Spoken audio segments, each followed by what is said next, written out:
to another episode of the Sounds of Stadia podcast, episode number 128, in fact, of your weekly Stadia show, where we round up all of the weekly gaming and Stadia news for your listening or viewing pleasure right here on youtube.com/HadesCloudGames, or up there on your podcast preference of choice in the digital cloud. You're joining myself, Chris, one of your hosts for this week, alongside the man of many pixels, Mr. Richie. Hello there.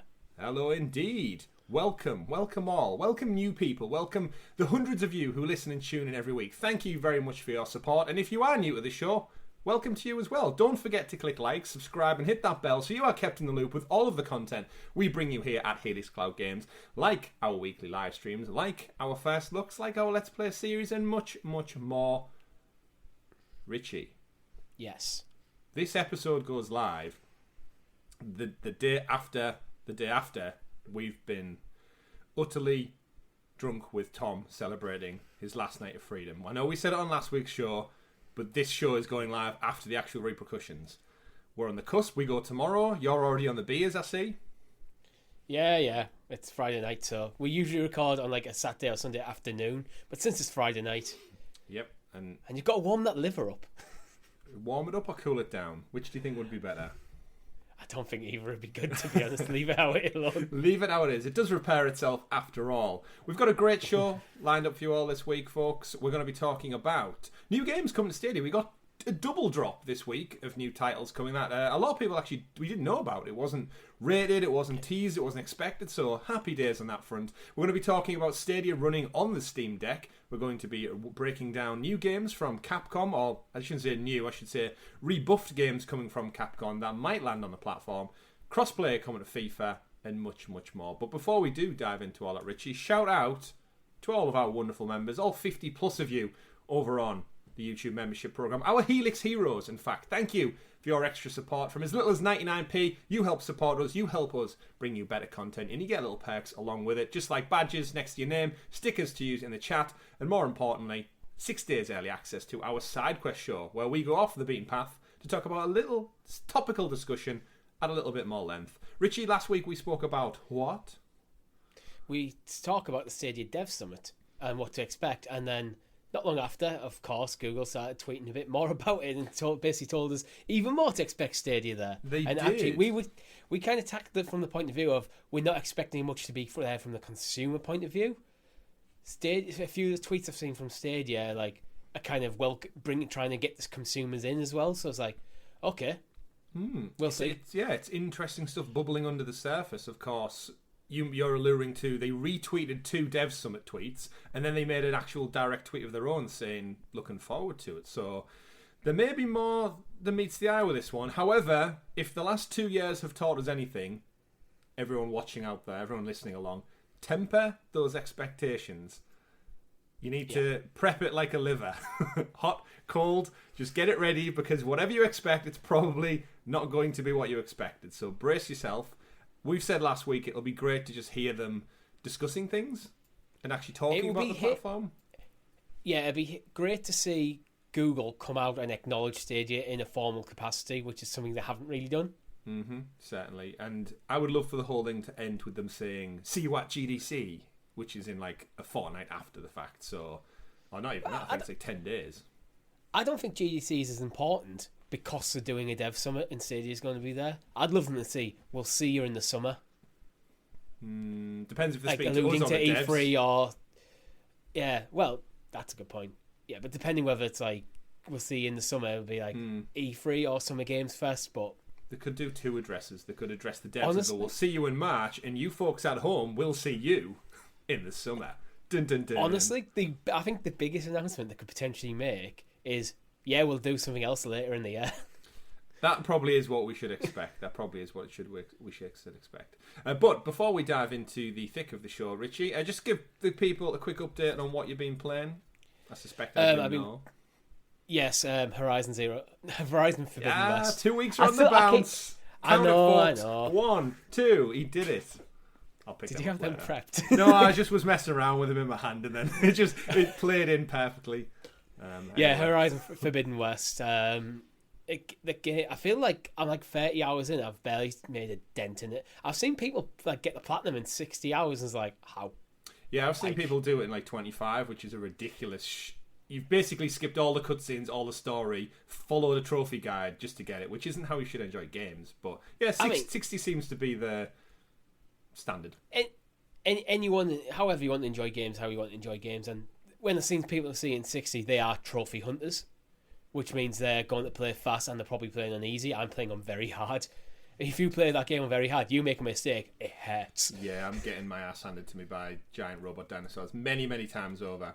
I got my ass handed to me by small robot dinosaurs. I actually found the humans are surprisingly difficult because they're all armoured up this game, whereas last time I think they were just basic humans you could stealth kill. Can't just stealth a headshot. Yeah, definitely. It's the sharp shot ball, the one that like has a longer range. Yeah, you need to be a little bit more particular about how you approach those. I have been playing some Stadia. I checked out some more Adam Wolf. It does run well with touch input. I know we critiqued it a little bit, and we're probably going to talk a little bit more about mobile ports, definitely in this episode of the podcast. But checked it out. It is what it is. It's a little detective game. It's if you're into that kind of Sherlock Holmes sleuthing, it's fun. It does what it needs to. But more importantly, I've just been playing tons of FIFA. Honestly, the Razer Kishi phone combination has just got me. I'm climbing the league in my career mode. I'm doing transfers. I'm enjoying it. So I really do hope we get FIFA 23, and it is in the news later on for a particular reason, and it would benefit it being on Stadia with this news so much more. Yeah. So you know what, Richie? Should we get into it? We shall not delay. Introduce us, please, to the super sexy special Stadia story segment, aka the news. Sponsored this week by Red Bull. It's not. After. I'm trying to think what you would take for a hangover. Lucozade and paracetamol. I tend to just drink, like water and paracetamol. Water, paracetamol. So. I'm hoping we're not going to be too rough because, of course, we're staying over in a hotel, and then I have to drive home as well, which is never great when you're hungover. But you know what? A good English breakfast will sort us out. A bit of greasy food, maybe hit McDonald's as well. And I don't know. See, my hangovers are weird. Sometimes I'll be like, I just feel a bit ropey. A shower, a cup of coffee, and a breakfast, and I'm fine. Other times, I am dead. Dead to the world. If you're sick in my car, you are walking home. Yeah, I won't be sick in your car. And you won't be on next week's podcast. No, you will, really. I couldn't do this without you. Anyway, news, Richie. Got a busy week. Great bunch of stories lined up. Very Stadia related, as you would expect from us. And a couple of games. Games, as I alluded to, we didn't know anything about. Some of them we still don't know anything about because they're a bit weird and crazy. Well, let's get into it. Story number one. We got an announcement drop this week from... I was going to call it the community blog, but it's not really. They've dubbed it Next Up on Stadia. And we got two posts this week. One on Tuesday, one on Thursday. Next Up on Stadia on Nuos, to those who like to abbreviate things. First things first, we got Calico. Calico, Richie, developed by Peachy Keen Games, I like that name, published by Whitethorn Games, will be coming soon, and in Calico, your only limitation is your imagination. Build the cat cafe of your dreams while uncovering magical potions and collecting cuddly animals from the nearby village. Fill your cat cafe with cats, deers, raccoons, dogs, red pandas, everything cute and fluffy. Befriend the forest animals while designing your cafe from top to bottom. Select the perfect combination of furniture and develop the best drinks and pastries for your furry patrons. Outside of your bustling business, discover an impossible world. Travel through the forest to discover new creatures, magical girls, witches, and townspeople. Make new friends at every turn and transform the forest into a pet-friendly paradise. I have no idea what I just read. That was quite an inspiring description compared to some game descriptions. That was actually quite well written. Yeah, it doesn't make any sense. But like, what I'm making a cat cafe, and then there's witches and potions and stuff, and like, in part of the trailer, there's a cat, like a really round cat, and you kind of it's like standing on it like a bull. Yeah, it's like. Yeah, I don't know what to make about it. I don't know. Like, I have no idea what the game is. Like, it's definitely unique. Yeah, that is certainly putting it. In my description in the doc, quite zen. I've listed it as if you took acid with your pets and fell into a watercolor painting. Yeah, that is what this game is. There's cats rolling around. There's cats being bipedal, and there's someone cleaning their face with a cat. What is going on here? I love in the Stadia community blog, actually, the first feature listed is character creator. You can make a character. It's like, it's that's not usually a feature that's like listed. It's like Elden Ring. Create your own character and go into this batshit crazy world. Yeah, if you took Elden Ring and made it about a cat cafe, then this is it. They're having a council. They have an organised council in the trailer. That looks eerie and scary. Some of the features are descripted as all animals are interactive, so anything you come across in the world of Calico can be your friend. You have, of course, cafe decoration, a cooking mini game. There's a good shout out. Create a wonderful cafe by making yummy baked goods. I know it said in the description, make pastries. Can cats eat pastries? Are cats popping down to Greg's for a chicken bake every now and again? I don't know. I feel like it would kill them. For our American viewers, Greg's is a sausage roll shop. I'm loath to call it a bakery. A pie shop. Yeah. The closest thing maybe a pie shop. Greg's. Yeah. Anyway, we'll probably have some Greg's over the weekend, actually. And then finally, they've got the magic of Calico. There's no limits on finding happiness. You can brew potions, and there's no rules. You can make animals big, small, hang out with them, or even ride a giant cat. So, back to my previous summary is it's like you took acid and fell into a watercolour painting with your pet cat. That's what this game is for me. Yeah. It's weird. I kind of dig it. I don't really know what... It reminds me of almost like Animal Crossing a little bit, with the kind of the zen, relaxing. There's no real crazy action going on. You're not killing the cats. It's just... Or you might be, I don't know. They might overthrow you in the cat council of elders. I think the cats are cultists. Okay. Like trying to overthrow the humans. Deeper. I think there's a like Illuminati subplot to it. No, honestly, we joke, but I think this is a game really you just kind of have to play to figure out if you like it or not. 100%. It's it is what it is. It's gonna capture a lot of people's imagination, hopefully. But you know what? I'm down for it. Second game, Richie, we got announced this week. Part of the next up on Stadia, we got Lake. So Lake is another almost Zen-esque game developed by Gamius, published once again by Whitethorn Games. Sorry. Looks like there's some kind of relationship brewing there. Lake is a unique gaming experience, a fusion of traditional story-driven point-and-click adventure, free-roaming driving sim, and a modern narrative adventure. It's September 1st, the day before my birthday, 1986, not quite the year. You take on the role of a 40-something Meredith Weiss, who returns from the big city to her quiet hometown. She exchanges her busy career as a software company to fill in for her dad, the local mail carrier. During her 2-week stay in the beautiful Providence Oaks, Oregon, she runs into a familiar face as well as plenty of new folk. As Meredith, you get to decide who to talk to, who to befriend, and perhaps even start a romantic relationship with. Whatever happens, at the end of her stint, she'll have to make up her mind, return to her demanding job in the big city, or stay in the small town she grew up in. Now, this doesn't have any cats as far as I'm aware, Richie. There might be cats. There might be. We can't guarantee cats in this game. The weird thing for me in this is she's got a job in the city. She's a busy person. She gets a phone call and she has to fill in as a postman for her dad. Like, does that happen anywhere? Like, that's a weird thing to happen to someone's like. Yeah, my dad. She hasn't had the training to be a postman. Yeah, I was thinking any role. Like my dad was a gas engineer, and if he got the call or something happened and I needed to like fill in for him, I wouldn't know what to do. Yeah. Oh, just give me the toolbox. You need to abandon your career in telecoms to go become a gas engineer for a week because your dad's ill. Yeah, and I might meet some interesting people along the way, and maybe start a relationship, Richie. Who knows? The features I'm sure your wife would love that. Yeah, I'm sure. The features of this game are described as: escape to a beautiful rustic environment without cell phones and internet. Now that does sound peaceful. Back in the 80s. Drive around the lake in your dad's trusty mail truck, or let the autopilot do the work. I didn't realise mail trucks in the 80s had autopilot, but we'll let that go. Talk to a range of engaging characters with their quirks and personalities. Choose after-work activities, hang out with your friends, help out the neighbours, or stay home and read a book. Experience 2 weeks of branching story that doesn't shy away from slice-of-life themes. Don't know what that means. Slice of life?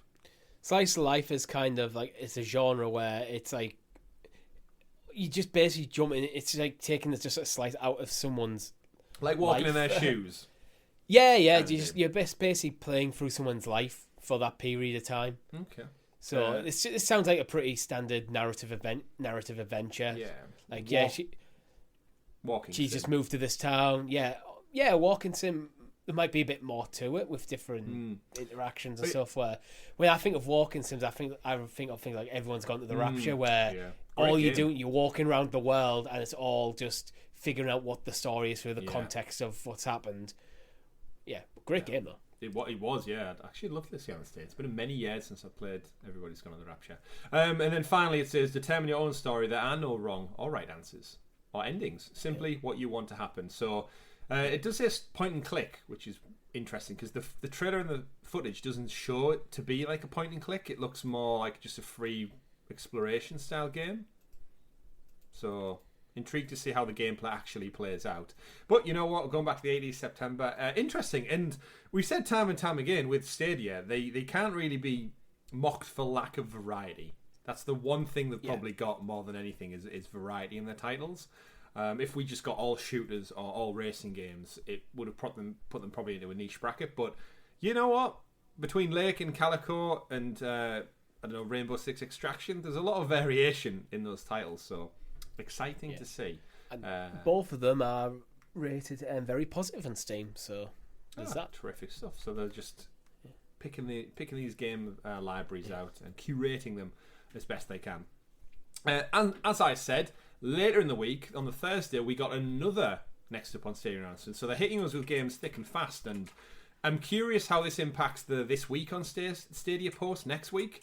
Is it just going to be a summary of these 4 games, or what's the cadence going to be if this starts to become a regular thing? I'm going to be optimistic in the fact that they've released these games. They've announced these games. They haven't got confirmed release dates. They haven't got release months on them. Mm-hmm. I'm hoping that these won't be involved in that at all, which is actually a good thing. Yeah. Because it means for This Week on Stadia, they have other content. Yeah, I agree. I would like to see any things that are coming. We've mentioned before, communication. If they're going to hit us every other week with like just a couple of new games that are in the pipeline, and you know what, they can say coming soon. It's again just talking to us so we know what's coming. Like we just have an insight into, oh look, let's check it on Steam. That's good. That's a good game coming. Great. I can watch a trailer rather than what's coming in April. Blank. Like there's a big difference in terms of generating excitement and interest. And I think we discussed pre-show, bringing people to the platform. Silence isn't going to do that. A trailer, a blog post, a little date on a Wikipedia article that says it's coming will go a long way. So great stuff to see. Next up then, third game of the week Deliver Us the Moon, which is my most exciting one. This one is from Kyoken Interactive, published by Wired Productions. I know they've done a lot of teasing on social media the last few weeks. Deliver Us the Moon is a sci-fi thriller set in an apocalyptic near future where Earth's natural resources are depleted. In an effort to solve the energy crisis, global powers created the World Space Agency and secured a promising new source of energy on the moon. The World Space Agency colonized and operated from the moon until one fateful night, all communications with Earth ceased and the energy source was lost. Now, years later, you assume the role of Earth's last astronaut on a mission to investigate what happened and save humanity. During this adventure, your only companion is a small robot named Ass. It's A-S-E, so I'm calling it Ass. Together, Ass. You will traverse the moon, explore abandoned facilities, gather clues, and ultimately uncover the secrets and hidden agendas of those long gone. Will you save mankind or be forgotten in the dark abyss of space? Can you be forgotten if no one knows you're there? Well, if you're the last astronaut, you're probably already forgotten. Exactly. So, but there again, you're the last astronaut, you're not the last person, though. So if you save humanity, you're probably going to be remembered. But if you die out there, you're just a normal nameless astronaut who failed. Just a rock floating in space, like all of us are. And this one, Richie, is probably my most exciting. I think it's a genre that appeals to me the most. It arguably looks the best, I think, from a visual standpoint. It actually looks like quality.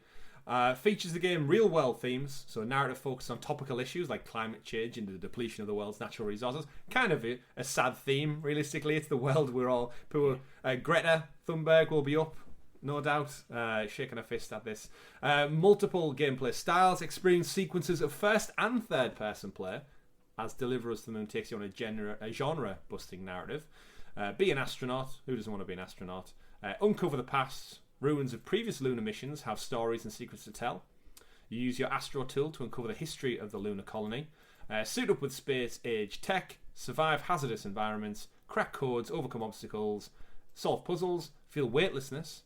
And it's all powered by Unreal Engine 4, which is an odd point to mention at the end, but we all know what Unreal Engine's capable of. How is this one sitting with you then, out of the three we've covered so far? I think it's the most interesting. I'm not. I wouldn't say I'm interested though. Oh, it's like slight few letter change there. Yeah. Again, I think I'm at the point, because I've got so many awesome games in my backlog to play. Mm-hmm. I'm back at the point where games really need to kind of wow me to get my interest.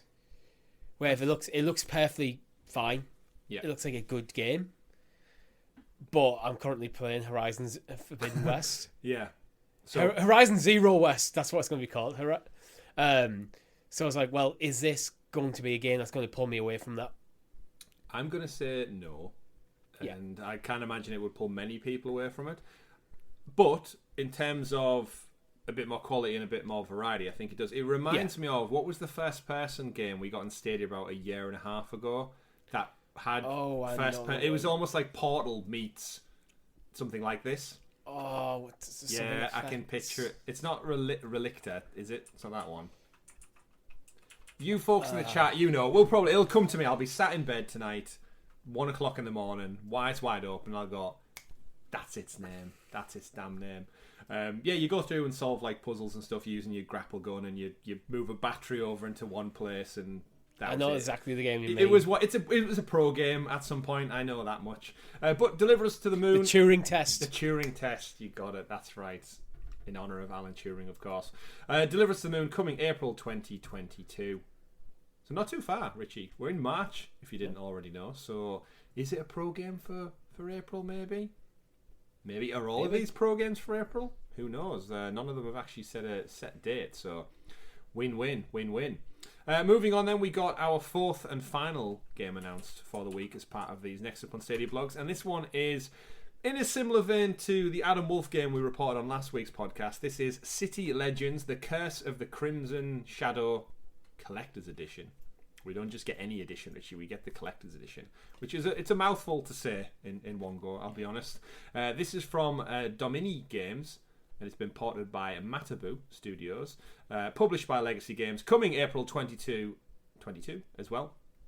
As a renowned horror author, you're no stranger to terrifying tales, but this time your search for inspiration has put you in a path of a dangerous, legendary spirit in this chilling hidden object puzzle adventure. After watching a strange video about the Crimson Shadow, the Spectre himself is set on claiming you for his own, and you're not the only one he's after. You'll need to delve into the history of the Order of Witches and uncover their ties with the famed Phantom to escape his clutches in time. Do you have what it takes, Richie? No. This is another point-and-click adventure, and similar to this month's Adam Wolf, it is a mobile port game.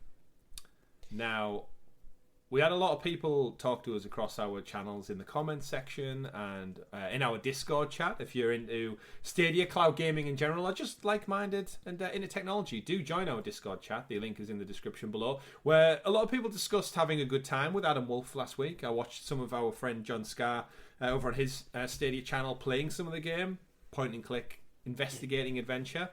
This is in a similar vein. I actually looked at it. It's available on the Android Play Store at the moment. Get it with your points, download it. Similar to Adam Wolf, first episode's free, paid for every episode since that. However, on Stadia, the Collector's Edition is the whole game.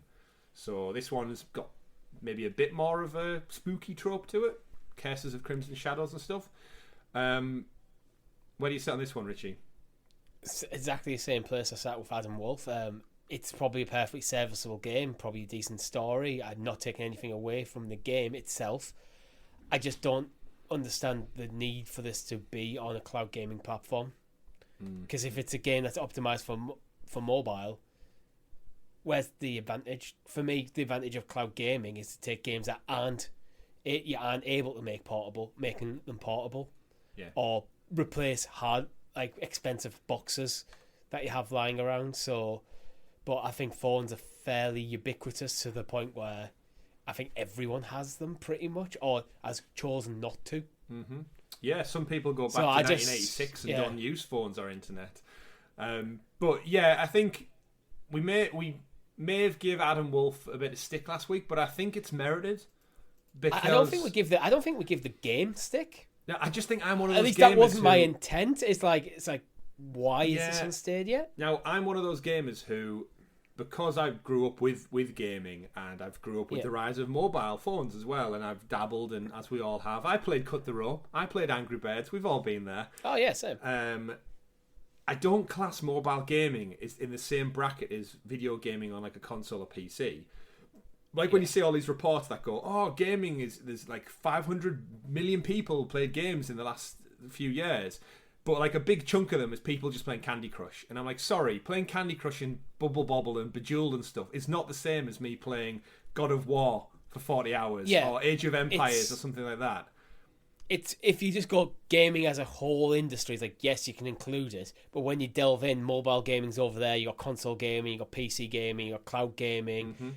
And then the PC gaming, cloud gaming, console gaming off to one side, mobile gaming seems still off. Yeah.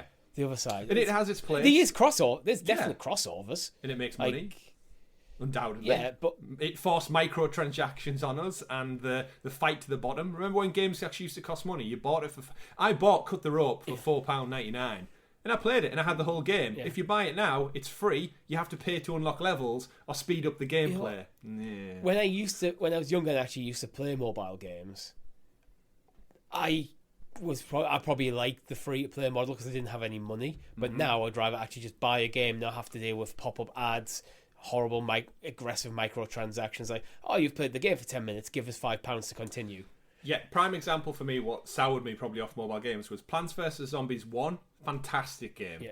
Amazing game. Amazing. Plants vs. Zombies 2, microtransactions, slowed the game right down. I think you got so far through the garden and you had to pay to unlock, or you had to go back and come back in 12 hours time whilst the counter went off in the background, and then you got bombarded. Because when I'm gaming, what I want is the game to tell me to stop gaming or give them money. Yeah. Come back in 2 hours when your farms grew or whatever the hell the things are. Yeah. But the reason we digress. The reason I wanted to bring this up, I've seen some people on Twitter highlight this, is the cynic inside me, being British. Yeah.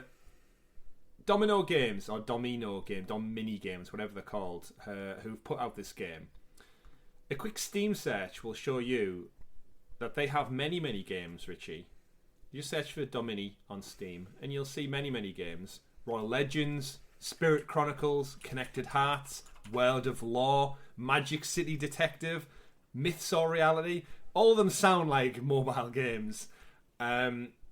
My worry is all priced $10.99 every single one of them. My worry is that the 100+ games were promised. This is two weeks back to back now. We've been told we're getting a mobile port game.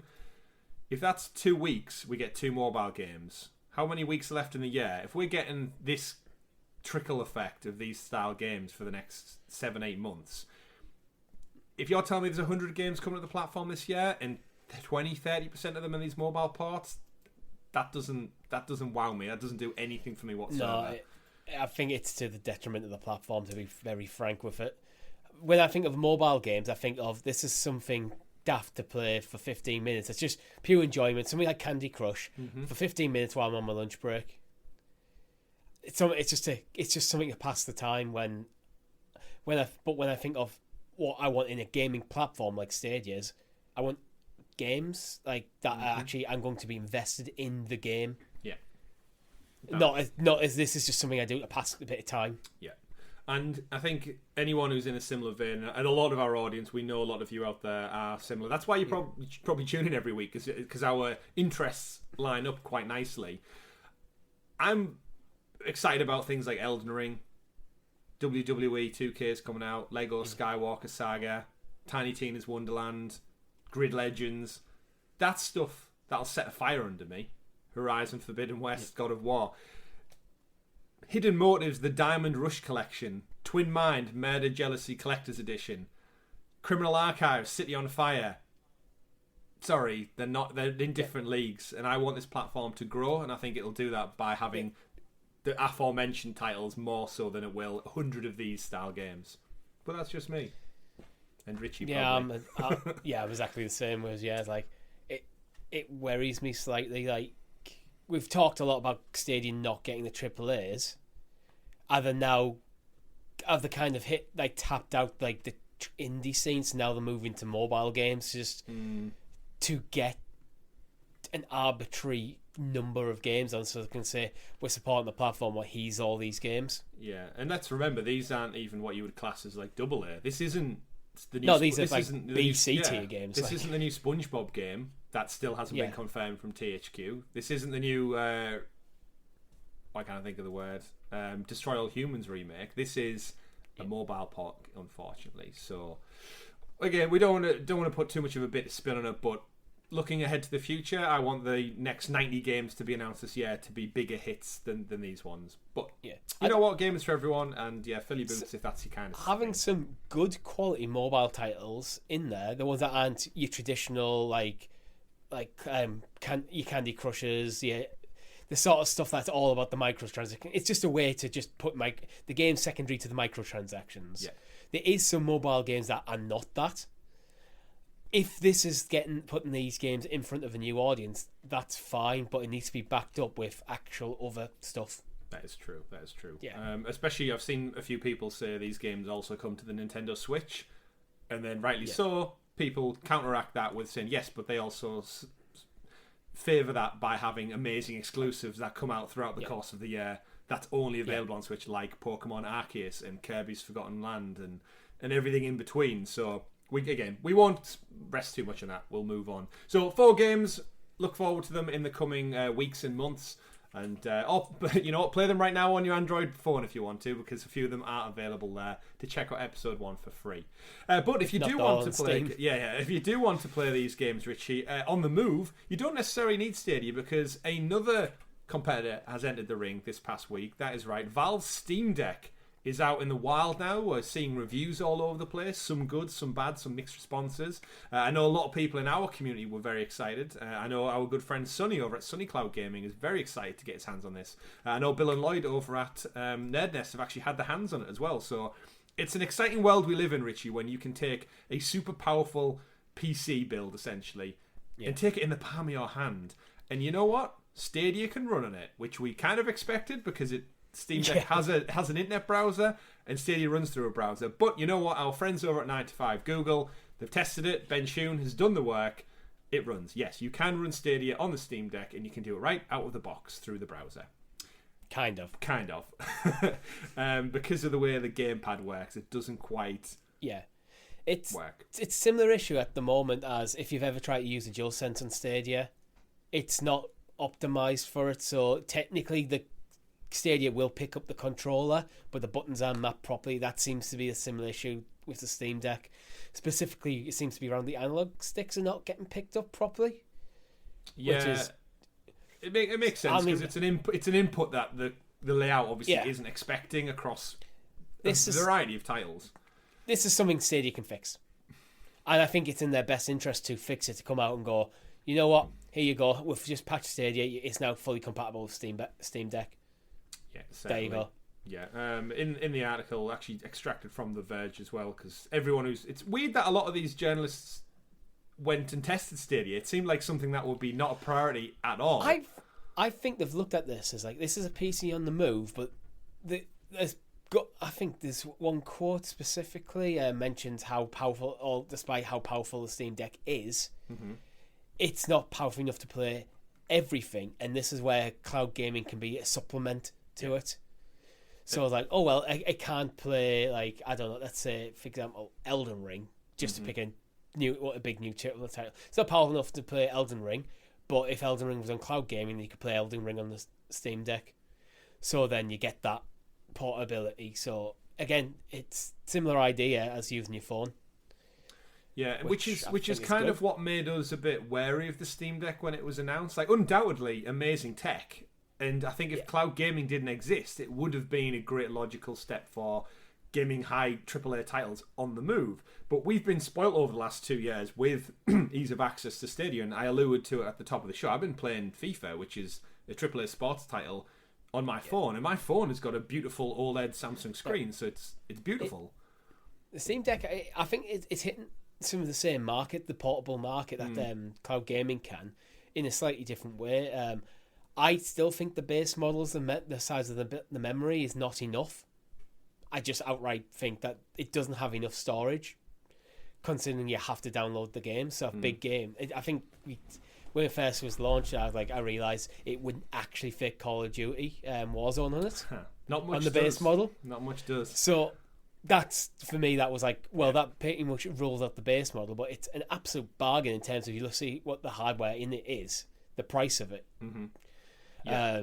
There is obviously memory card support. I've seen, I think it was Linus Tech Tips doing quite a rundown on like a terabyte memory SD card installed straight away, and apparently the memory storage switch around is quite easy. But to bring things back to Stadia, we said from day one when Stadia went live and we were able to test it in experiment mode on our phones, that a partnership with a handheld like Nintendo Switch would have been ideal, because it would just give you a form-fitting designed piece of equipment to run these AAA games on. We've seen Nintendo Switch do it with the likes of Control, Resident Evil, and other titles in the past, but they've just not quite got the infrastructure down, which is why we've dreamed of a day when they partner up. Nintendo Online infrastructure is just bad. Yeah, well, most people know that. We should point out, though, games running obviously on the Steam Deck via the Chrome browser, there will no doubt be tweaks, and modders will get hold of it, because Valve are very open source when it comes to it. That's why they're big fans of getting Linux up and running, because it'll help the Steam Deck in turn actually help Stadia with porting games and such. So there's a bright future, I think, ahead for all of these companies working together. There's an easy fix, I think, to the controller compatibility, actually, that could work so well across the board, not just with the Steam Deck. And it's something that Stadia can implement themselves. And that is just system-wide controller mapping. So I can just pick up any controller, attach it, and go into the calibrator, press A. I press A. Now it knows what button's A. Yeah, so it figures out. And you do that for the full thing, and then it goes, okay, now we know how to use this thing. Yeah. Press up on the analog stick, that sort of stuff. And that has good accessibility issues as well. Yeah. One of the games they did test on the Steam Deck was getting Stadia up and running. Destiny 2 up and running, which is an interesting one, because Bungie have came out this week and said if you actually play Destiny 2 through the Steam Deck, it's not allowed. It's something, I think, to do with the cheat, the mods, is it Proton security? There's something that basically Bungie don't let players on that software play Destiny because they can hack it or cheat in the game, so they're banned from playing Destiny 2. And because Valve is open source, the anti-cheat. Yeah, it's something to do with anti-cheat and Proton and something like that, which is why you can apparently play Destiny if you get Windows up and running on the Steam Deck, because it's a lot of hoops you're jumping through to play it. But ironically, Stadia doesn't have that problem, because you're playing direct through Stadia. So that is your quick turnaround Destiny players if you have a Steam Deck out there. I don't like that approach from Bungie. I think the better approach is to find out who's cheating and just give them an outright ban, rather than banning people from using hardware that have to play a game they own. That goes both ways. If they're just the majority of people aren't going to cheat, but with the Steam Deck aren't going to cheat. So the handful who are, just ban them. Just straight up, you've been cheating, account delete. I'm sure it's not as easy as that. It probably is. If it's just detecting it. Well, it'll be in the license agreement. They have the full rights to just delete your account if you caught breaching the license agreement. Well, get your Adam Wolf detective hat on and go hunt them down. But as of today, then Steam Deck and Stadia are not fully compatible. But I'm sure once people have had their hands on it for a few weeks, there'll be tweaks. There'll be Stadia enhanced. Mr. Clay will be out there, I'm sure, making some kind of version that runs on the Steam Deck once he gets around to it. But it's an interesting time we live in. I'm quite happy still with my phone and quiche at the moment. I also don't have the £500 spare to order a Steam Deck, and it's probably also not arrived for many, many months because of the back catalogue of chips and shortages. I said it was good value for what it was. I didn't say it was cheap. That is true. If you're one of the lucky people out there to have a Steam Deck, do let us know in the comments below. if you've had it up and running and your take on it. But it's interesting to see that Steam Deck, in a world where we're pretty much geared for cloud gaming, they're doubling down on physical hardware, and I like to see it. It makes sense if in like parts of the world that still have like strong data caps and things like or poor internet service, where the Steam Deck will absolutely just, if you live in a part of a country that doesn't have a good internet service as available, Steam Deck's going to be great for you. But here's my question. Yeah. How do you download the game? I said it doesn't have good internet service. I didn't say it had none. No, I mean, it'd still take, like, if Control. Oh, yeah, it'd take a long time, but it's going to take a long time regardless, and it does fix that need, so. That's true, and you're probably familiar with it. Moving on, though, folks, another game stealth dropped on Stadia this week. So, aside from our 4 titles we previously discussed, we had another one drop, and that is Ryan's Rescue Squad. That's right, Ryan, that kid with a TV show, a YouTube channel, or something like that. Parents, do let us know. He's got a platform game that's just dropped. It was stealth dropped this morning, actually. We just caught it, Richie, in time for the show. It's another game we obviously, as a pro game, had Race with Ryan. This one reminds me of a Monster Boy if you put a even more Saturday morning cartoon skin over it. I don't know the characters. There's a great review from our friend PSX Fletch over there. He did an early review of this game. It is from Outright Games, again supporting. We need to do a head count on Outright Games, Richie. Have they got more games in Stadia than Ubisoft now? They must be getting close. Yeah, they must be getting close. Of course, not one for you and me, I don't think. It's definitely for the family audience out there. I know a few people have been tweeting already saying, can't wait for my kids to get their hands on this. I think it's $34.99, a launch price. Again, fun puzzle platformer. We've said many times on the show that this could be somebody's Crash Bandicoot. This could be somebody's Spyro the Dragon. Obviously not ours. We're well past that part in our lives now. But someone will grow up and look back fondly in 20 years going, I used to love that game. And Ryan himself will be an adult and he'll be rich beyond us all. Ryan. Yeah, and he'll be rich beyond us all. But yes, drop this week, Ryan's Rescue Squad, available now to buy on the Stadia platform. So there you go, ladies and gents. You get an extra game this week from Outright Games. There he is, giving us give us a thumbs up, Richie, just like Ryan. Actually, wait till this trailer's finished and then everyone can see the thumbs up. There we go. Moving on to less child-friendly games, Resident Evil and Capcom are doubling down on their previous entries. Resident Evil 7, of course, is available on Stadia, as is Resident Evil Village. You and me are both hoping we'll see more. Resident Evil 2 Remake and 3 Remake are going to be getting a PS5 and Xbox Series XS boost later this year. They're going to be given the upgrade treatment, including ray tracing, higher frame rates, 3D audio, DualSense for PS5, and a bunch more additional features. And this begs the question, Richie, and why I pass it over to you. With us getting RE7 and RE8 last year, and there being absolutely smash hits on Stadia, they had Premier Edition bundles. It was arguably the biggest game to launch on the platform last year, some would say. With Capcom delving back in and giving a next-gen lick of paint, is this an opportunity for Stadia to go back to Capcom and say, how about another couple mil to bring 2 and 3 over, and maybe 4, because the rumour is 4 is going to be announced some point in the next few weeks or months. What are we doing with RE and Stadia? Is it a dead relationship, or is it going to keep going? Unfortunately, no. I think unfortunately it is a dead relationship. I think they've paid for the two games. They got the 2 games, and I'd like to be optimistic, but then we also have the whole Stadia getting deprioritised and not wanting to fork out massive bags of cash to bring AAA titles. And I think that's what brought Resident Evil 7 and 8 was a massive bag of cash. But 10 million was the rumour. $10 million. Yeah, and I don't know if they're willing to do that again for 2 and 3. Did they make 10 million off them games? I don't know. Well, I don't think we'll ever know, realistically. Yeah. But it would really, really, I think, raise a lot of people's hopes if we got some kind of RE reverse announcement, because we are still due that. Remember, that game came out last bloody June, and we still haven't got what was supposed to be included on day one. I paid money for RE Village, and I'm yet to get the product that I was promised several months ago. So that's on Capcom, of course, not on Stadia. However, I would love just a triple punch this year of saying, we bring an RE2 and 3 remake. Maybe give us 2 as a pro game, and then 3 you can buy the following month. And then in line with some kind of RE4 remake announcement. And then off the back of that, we get lovely updates for Village and Biohazard. Could you imagine? Give me some Jill Valentine in the RE engine, because now the engine runs on Stadia. You got to imagine it's like the most not minimal work, but for the developers, minimal work. For you and me, it would take us a lifetime of going to university, studying, getting a degree, actually learning our trade, then applying it to porting the game. Yeah. But for the geniuses over at Capcom and the money bags over at Google, come on, give me it. I'd love to play these games on Stadia. I agree. I think it would be great to see them come and see that relationship blossom.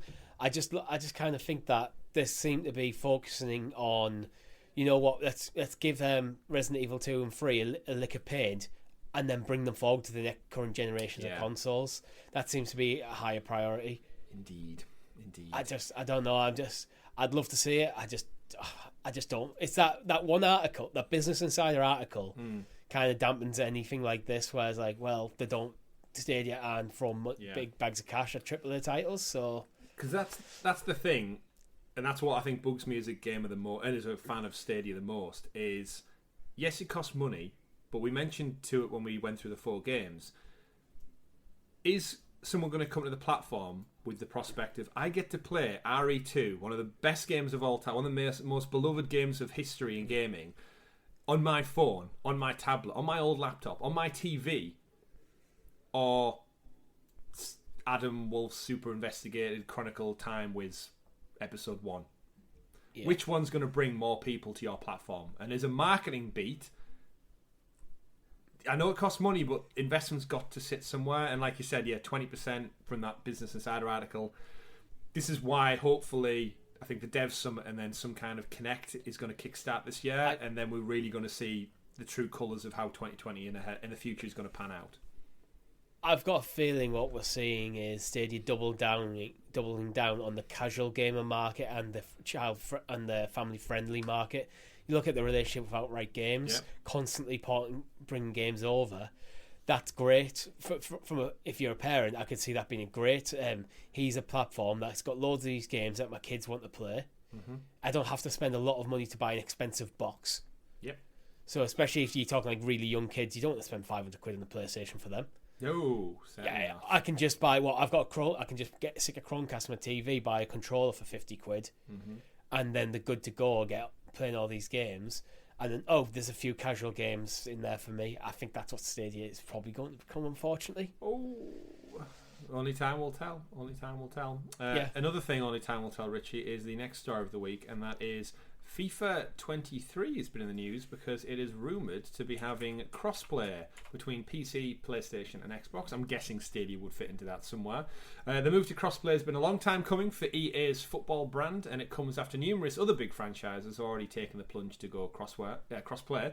Obviously, the big rumour this time around is that FIFA and EA are falling out with licensing agreements, but not that should really have any impact on crossplay. But I think in terms of somebody who, as I've mentioned, has played a lot of Stadia and a lot of FIFA combined using the Razer Kishi on my phone, I think it's the perfect portable game to sell to a casual person who only buys a PS5 or an Xbox for FIFA. Switch can't do it.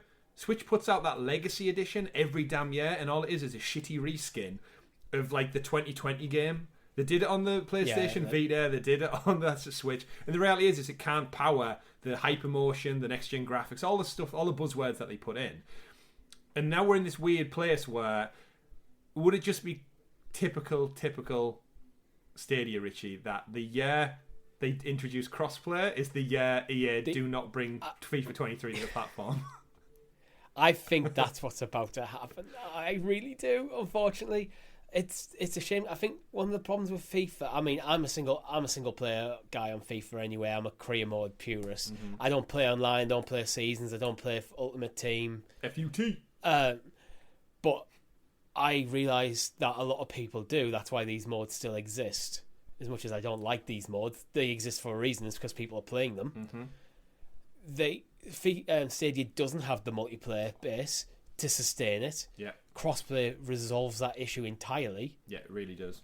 And if you are the person, as we've said many times, who only gets the console to play FIFA, you buy FIFA every year, and that's all you do with gaming. Yeah. Stadia could be the perfect thing for you, but it needs crossplay. Yeah. And I just don't. I don't think it's coming. I don't think it's coming to Stadia. We're seeing articles talking about the platforms it's coming to, and Stadia isn't listed. The 5-deal relationship with EA is up. Yeah, we've had nothing since. We've had nothing since. No new games since. I want to see it, but again, I'm at the point where I'm looking at it and going, until we hear it, I'm assuming it's not coming. Yeah, and then again, that's the reality, isn't it? Is when FIFA 23 inevitably does come out, if it ain't on Stadia, guess where my money's going? Back on my PS5. I won't have the portability that I've had. I might try remote play, I guess, and see how that fares right now. But it won't allow me to do it out the house on my commute on my lunch break. Remote play, they really need to open up to mobile data. Is it still not a thing? Nope. I tried on my lunch break the other day. I'm sure it's not far off. I use remote play all the time to access either my PS4 PS5, because my PS4 is on my desk, PS5 is downstairs. Having remote play means I can access both from wherever I happen to want to be playing. Mm-hmm. So I can play Horizon and Forbidden West, the PS5 version, through my PS4 here. It's not as good graphically. It is scaled down a bit, but it's fine. But yeah, they need mobile data active. Yeah. But I guess maybe Spartacus. Crossplay would definitely solve FIFA's problems when it comes to Stadia. But I guess Google have to get their Kylian Mbappe's out and spend that money to get the game on the platform, because that runs the risk of no Madden coming. That runs the risk of no... You can get Kylian Mbappe for free. No Jedi. You can just approach him. Just pay his wages. I can approach Kylian Mbappe today and go, hey, Kylian, do you want to play for me? He's a tenner a week. Yeah, that's not going to happen. That's not going to happen. No Jedi Fallen Order 2 and a bunch of other amazing games. Again, it's Take-Two. Would have been such a great title to get, but we're still in this weird thing where we don't really know. So all we can do is move on. But I tell you what probably will be coming, and that is another outright game, Richie. Another one. Hotel Transylvania, based on the movies, the animated movies that are coming out. There's a new title that is coming March 11th from Outright Games. Features, of course, Dracula with kids. I haven't seen the movies. I'm sure they look half decent at least. I think it's Sony Pictures Sony Animated Pictures. It's like the third entry in the movie. Zarina over on Twitter asked them, it looks fun. Will it be coming to Stadia by any chance? And Outright, in their classic response, said, it is our intention, but we can't confirm it yet. We hope to have exciting news very soon. Thanks for your interest. Let's finish the game first, basically. Yeah, which for me is basically it's announced for all these platforms. For some reason, Google don't allow us to tell people about it. We'll stealth drop it on the day of launch or the day before or something random like that. Or you know what? They'll put out 2 posts this week about 4 games that are coming and then stealth drop one on the Friday. I don't get it, but here we are. No trailer for Hotel Transylvania, folks at home, because Bandai Namco hate us and copyright the hell out of it. So you'll just have to imagine cartoon Dracula, imagine jumping around on platforms. That's all you have to imagine. That kind of stick. Blade. Do you read that? I've just looked up Outright Games. Their first game they released was Ben 10 in 2017. They've released almost 30 games in 5 years. Busy bees over there. That's a lot of games in that time. Good. It must be that sweet spot. Well, there's different developers on them all, but publishing deals. Yeah, I think because they are smaller titles. I think I did see this week actually. Outright and a bunch of other publishers have just signed a deal with another cloud platform to make their games accessible via cloud without the need. It's almost like white labeling. It wasn't. Was it through Shadow or was it through? It was some company who's doing basically Stadia's white labeling, but it's not through Stadia. Yeah. But it was 5 publishers have all teamed up. I think John Scar, someone tweeted out about it. It was interesting to see. And again, it's kind of what I'd imagine Stadia are going to all these developers and saying, look, put your game just out there in the wild. You don't need PlayStation. You don't need Xbox. You don't need Switch. You don't even need us, because you don't have to put our branding on anything. Just give them a web link and take 100% of the proceeds almost. Outright could probably do that with these 30 games and just aim it at kids. We used to play games at school, remember, just on the web browser. There might have been Flash games, but times have moved on since then. And that's just where we are. I wonder how many kids who made Flash games back in the day went on to make things like Elden Ring. What was it? Stick fight? There was a stick fighting game we used to play. There's Stick Death. Stick Death. Do you remember Slime Games? Slime Games, yeah, Slime Games. It's still alive now, I'd imagine. to play. Bring that to Stadia. Worm game and slime game. Moving on, Legend of Heroes. Trails from Zero, Richie, not Trials, from Way Forward. Did get announced. It's coming to PlayStation, Switch, PC in September 27th to be precise. The reason I bring it up, of course, is because the Trails games are on Stadia. We've got a few of them at least. I don't know in what order. You're probably best to answer this one. Right. So we have on Stadia at the moment we have Legend of Heroes, Trails of Cold Steel 3 and 4. And when I was going through my JRPG binge last year, I did consider them. But the issue with these games is that they are continuations of the same story. And the Legend of Heroes is kind of the overarching series, and then the subtitle, like Trails of Cold Steel, is kind of a story arc within that series. So you kind of really want to play from the start of a story arc. Mm-hmm. Where, unfortunately, on Stadia, we've only got 3 and 4, so you're starting halfway through. Right, I didn't realise that. So Which is one of the reasons why I never went... I decided to give a pass on them. Yeah, so this one's Zero. Is this a prequel, do we know? So, Trails from Zero is the first part of the Crossbell arc, so this is the first game in another story arc. Oh, you gotta love JRPGs. I'm reading this off a wiki because I'm not...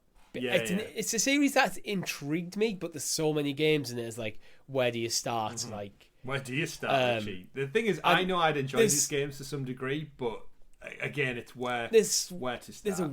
There's weird time lapses between them as well. So like, Trails of Cold Steel 3 came out in 2017 in Japan and 2019 in the English version. Not too bad. Take a guess what the time difference for Trails from Zero is. So this game's already out now. It's already out in Japan. Probably 3 years ago. Before Stadia existed. It's definitely before Stadia existed. It came out in 2010. Wow, this game is from 2010. 12 years. Shit. 12 years. So it's just coming to the West in 2022. Yes. Damn. You've had plenty of time to port it to Stadia then. You could have done it when Project Stream was still in a twinkle in Phil Harrison's eye. That's not... I think that's completely irrelevant, but it's like there's a handful of these games that are like 9, 10, 11, 12 years between like the Japanese and the English releases. Well, you know It seems like they're getting better, though, with the newer games. It feels like they're going back and porting the older stuff. Well, I mean, to be fair, as a total novice to that, the art style, and obviously it's probably a remake, tweak or something, the art style wouldn't give it away that it was that old of a game. I don't think it is. I think it's just the game. I think it's just a retro... It looks like a retro-style game, but it's not. It's just retro. So, Legend of Heroes Trails, we'll get that right from Zero. Yeah. Not coming, but... It could, because of the nature of the relationship. We just don't know this stuff. If you've not gathered anything from this episode so far, it's a lot of they may, they might not, they could, they should. It'd be nice to see it. It'd be nice to see it come with it being the start of a story arc. Yeah. So I don't think you need to play all the story arcs necessarily in the order they're released. Mm-hmm. But you don't want to play through episode like number 3 before number 1. Certainly. I'll tell you one thing we won't be playing anytime soon, Richie.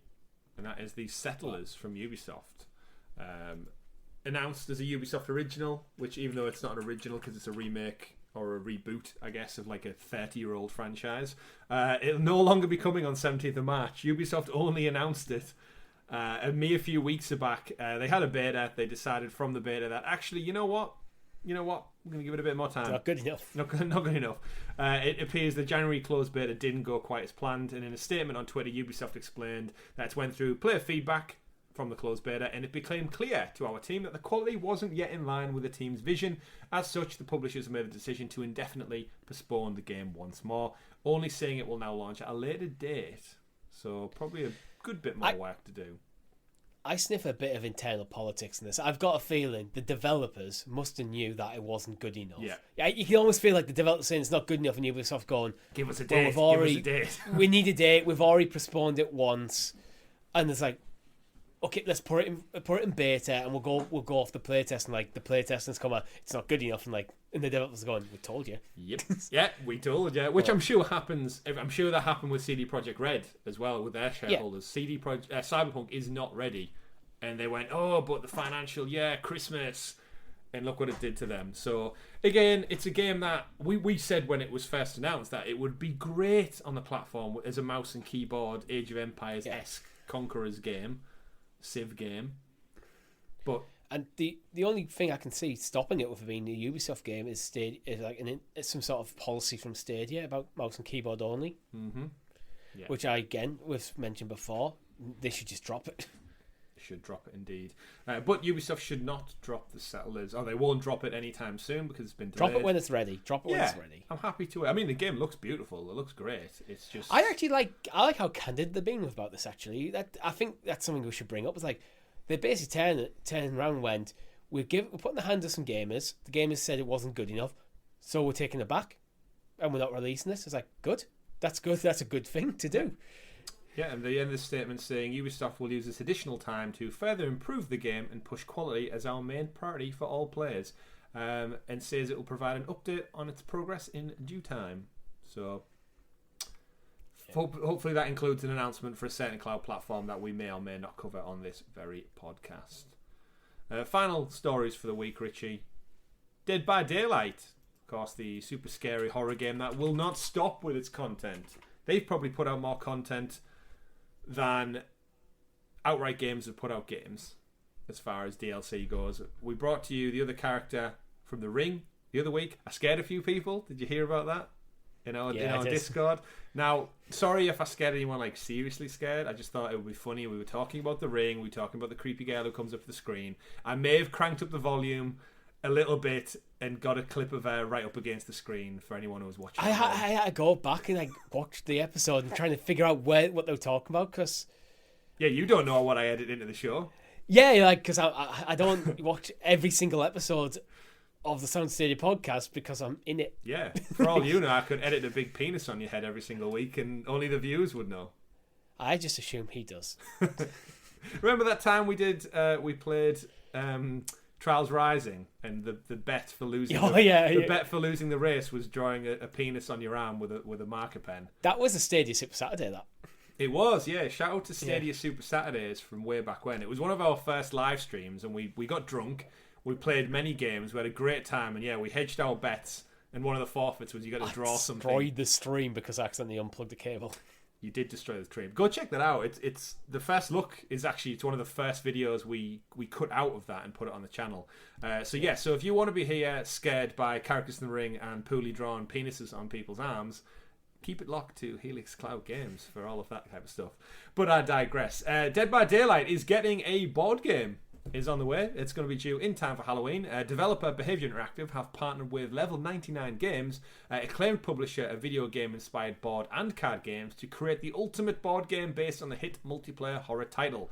Kickstarter campaign is available now, so if you're interested in some Dead by Daylight, I know our friend Dom will be checking that out. Much like the video games, the board game is going to see 2 to 4 players as survivors working together to fix generators and thwart a killer, played by another player. Staples of the game include perks such as items, props, killers and survivors themselves. There's going to be 2 versions, standards and the collector's edition. The killers and survivors are drawn from the original cast, so they're going to mirror the lineup of the games. And any fans of the original video game will know that we've worked hard to capture the tensions between the survivors and the killers at every turn. In summary, I think actually the rules of Dead by Daylight in general, Richie, I think translate to a board game quite well. Yeah, I'm thinking this. I'm not a big board game guy, but when I have played board games, I've always had a blast. Like, this sounds like it could be a really fun game. Yeah, you can almost see it already. You have, I guess, your points for your fixing the generator, your tools and stuff. Like, you have your perks in the game. Roll the dice, and that's your movement. Yeah, the killer has a similar dice, or maybe like a dice with different outcomes on it, so you can attack or you can like when you get to the generator, you roll your dice. If you get, I don't know, you have to roll 2 dice. You have to get over a 6, otherwise it makes a noise. Yeah, and then he finds and then that'll give him maybe an extra move this round, and I think it could work really, really well, and I'm intrigued to see where this goes. But what are your thoughts on the Dead by Daylight dating sim? Because haven't covered that. I've only I saw a link to it at the bottom of the Eurogame. A Dead by Daylight dating sim. I mean, who do you date exactly?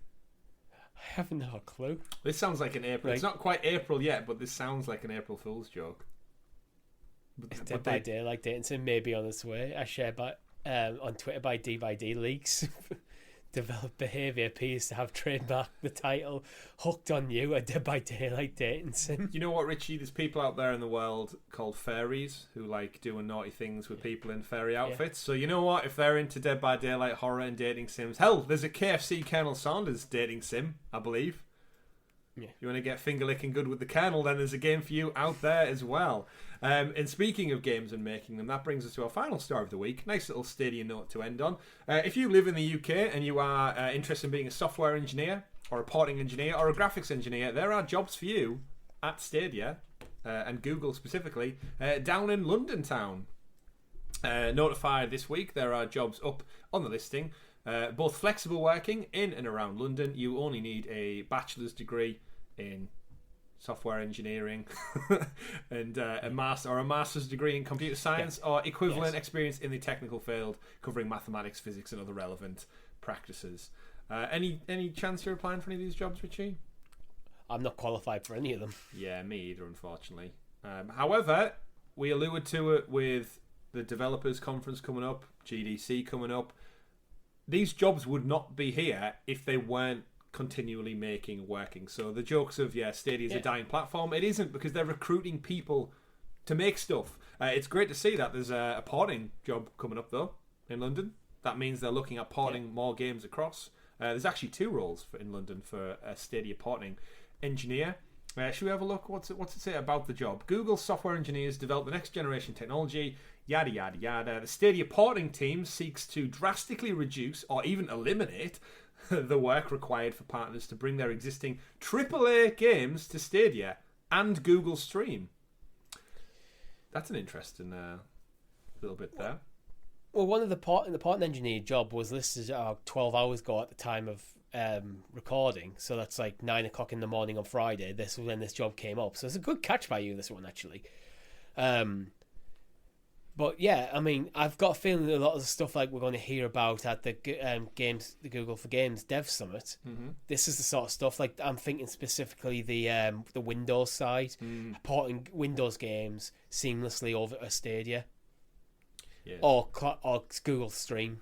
Well, but this is listed as Stadia, so... Yeah, and this is the first job listing I've noticed that actually says for Stadia and Google Stream, so it's actually got them promoted within a job listing as 2 separate the behind-the-scenes entities. stuff is the same text, so... But it's interesting that they're saying as part of the job is you'll be doing it for pipelines for Stadia and Google Stream, as though they're separate entities when they're just the same tech, right? They're just different branding, so... Yeah.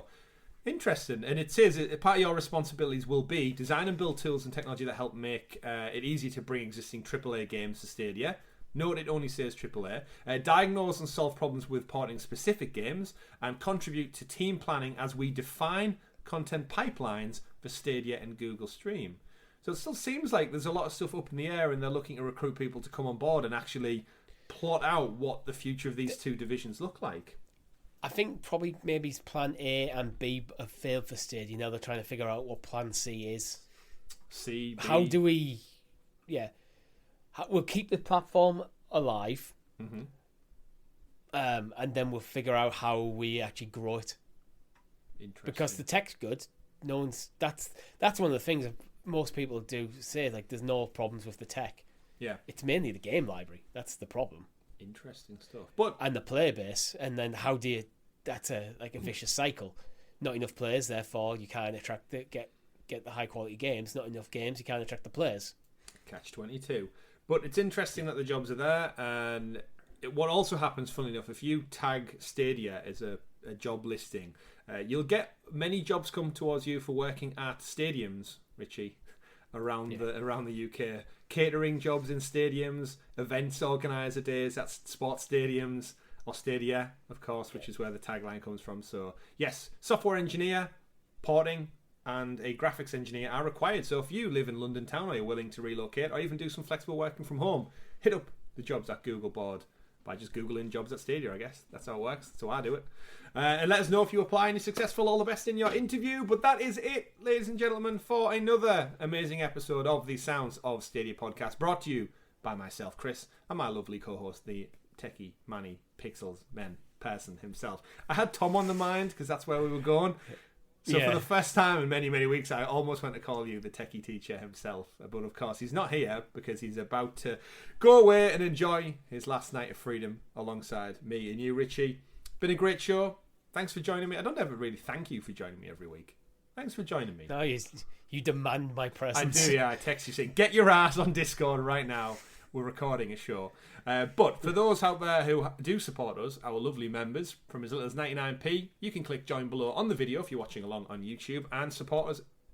Bring you that extra bit of content. You get a bit of extra content. 6 days early, in fact. Our episode of SideQuest this week, we're going not only off the beaten path, Richie, we're going a little bit deeper because one of Stadia's cloud competitors may have launched officially in a certain country. So what are we talking about on SideQuest this week? So this week in SideQuest, we're talking about Luna. How dare we? And why are we doing it? What specifically are we talking about? Well, Luna is officially out of beta and is now available to everyone in the mainland USA. So we thought it's a good time to check back in with Luna because we haven't in a while. We haven't, right? And of course they are literally probably the most direct competitor to Stadia we possibly have in terms of both brand new. In terms of like for like. Yeah. Different approaches, but yes, very much trying to fill the new cloud gaming genre. So I'm going to go away, talk about that, talk about the games, the pricing, the channel structure. You know what it's about. Members get it early. If not, free feeds goes live on Friday. You can listen to it on podcast services. Richie, how did that Spotify video thing go?